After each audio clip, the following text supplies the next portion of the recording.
ค่ะหนูเองมีชื่อว่าลุงปีเป็นนักศึกษากับแพทย์ปีหนึ่งวันนี้จะมาสาธิตเกี่ยวกับการซักยาก่อนเราจะไปซักยาเราก็มากวดเบิ่งประวัติคนเจ็บก่อน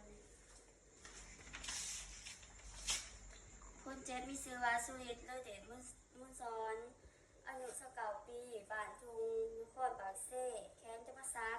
เขามาได้ห้องหมอหยอดมีอาการไข้และอึดเมื่อยเนาะทานหมอเลยบอกให้มาซักยาพาราเซตามอลเนาะ50 mg เท่า2 ml บริเวณกลางศีรษะกระโปงเนาะถ้าจะมาสอบคำบนข้อเจ็บอีกแล้วที่กูแล้วนะคะส่วนสบายดีพอซีสุริตเนาะด้วยอายุ19 ปีบ้านทุงนครปากเซ่แข้งจะมาซักเนาะเขามาห้องหมอหยอดอาการไข้และลึกเมื่อยเนาะด้วยฉะนั้นลูกจะมาส่งลูกจะมาซักยาให้พอเด้อเพื่อลดอาการไข้ของพอด้วยนอกจากอันนี้เด้อต้องการเช็คสภาพไปแล้วเนาะก็คือปิดผ้ากางปิดพัดลมและเปิดไฟให้สว่างแล้วก็มาล้างมือหาขั้นตอนเนาะ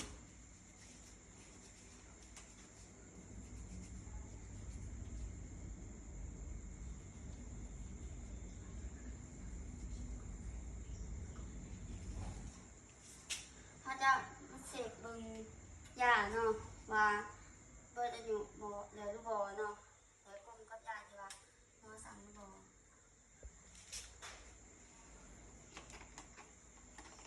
เขาจะมาใส่แป้งเสริมเนาะตัวขีดก้อนแปดออกมา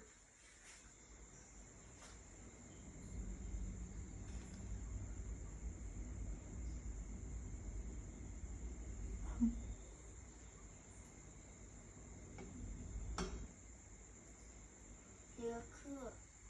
เส้นนี้เห็น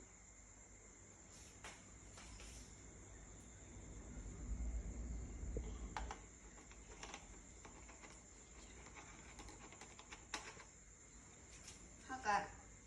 เบิ่งเนาะสูบยามีฉีกขาดหรือว่าเปื่อนหรือบ่เนาะเขาก็จะมาสีเนาะ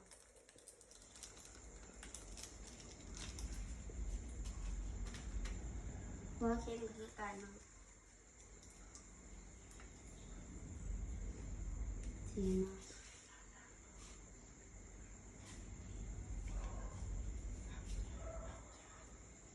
เดี๋ยวเขาก็จะมาหักยาเนาะเขาก็เบิ่งว่ามีหนังขึ้นมาถึงหรือบ่เนาะถ้าบ่มีก็เขาก็จะปิ่นตัวสีเขียวออกเนาะ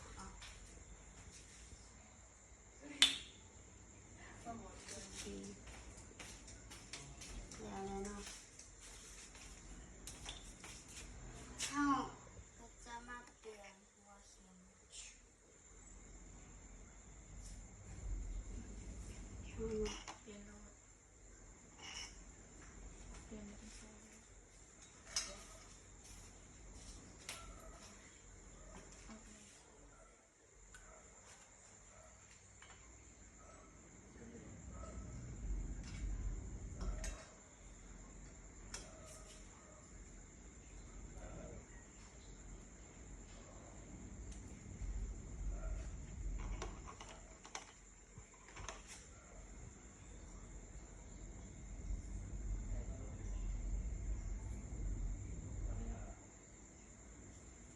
เป็นเข็มมากกว่าเข็มตันเซ็กแล้วเขาก็จะมา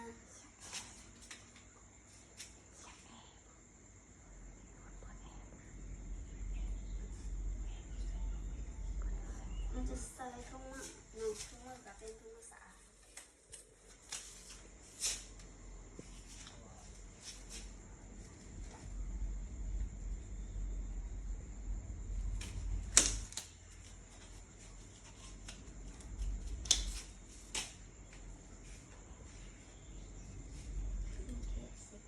จะมาดูยาเนาะ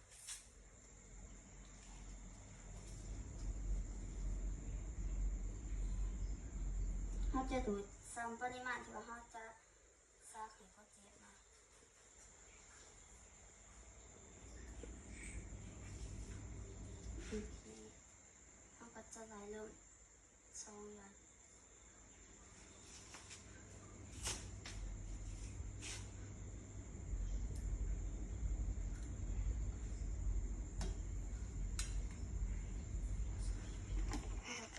นี่เห็น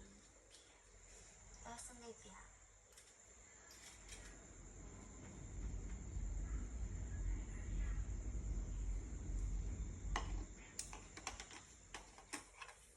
เราจะเข้าไปหาคุณเจฟนะ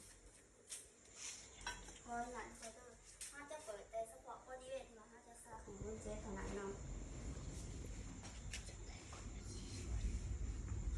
เราจะแบ่งกลเป็น4 ส่วนเนาะเราจะมาซักอยู่กระโปรงเนาะ1/4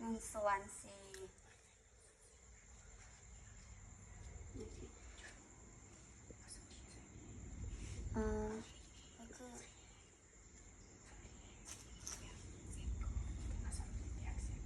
เราจะเอาสลีปเปียกเศษเป็นกลห้อยเนาะบริเวณที่ว่าเราจะ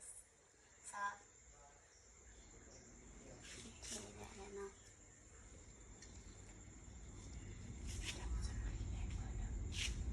นี่ไม่ซื้อ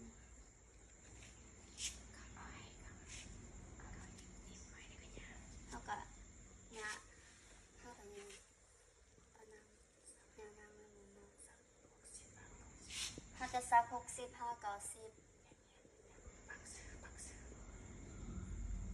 ค่อยๆบีบน้ำก่อนเนาะ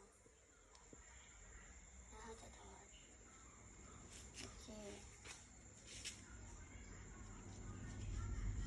มันก็ปกปิดเนาะ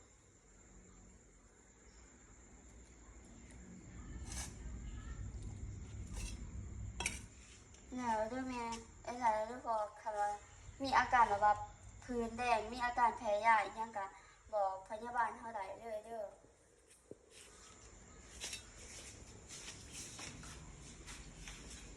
นี่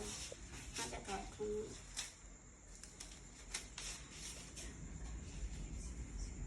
ล้างมือหาก่อน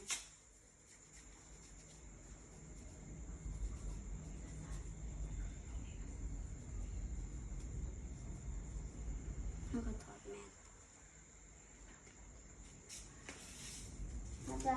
มาบันทึกว่าคนเจ็บผู้นี้ได้หายการซักยาเรียบร้อยเนาะ